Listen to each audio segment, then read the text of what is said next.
Good morning! Kumusta kayo guys? Ngayon, nandito na naman ako sa inyo. Magbibigay naman ako ng healthy tipid tips, homemade ingredients.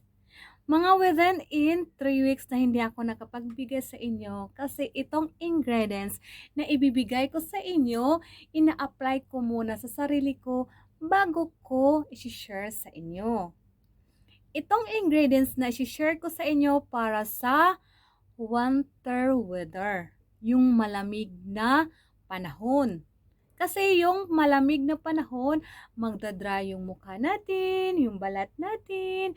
Kaya itong ingredients na i-share ko sa inyo para sa mukha natin na hindi magdadry. Kung paano natin i-maintain yung mukha natin ng malambot, smooth skin para hindi magda-dryness ang resulta.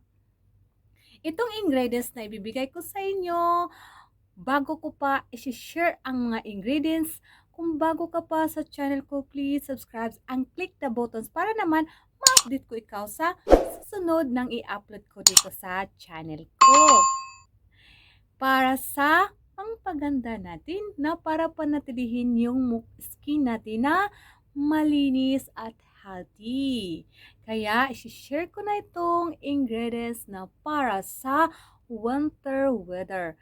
Face mask na gawa lang natin sa bahay.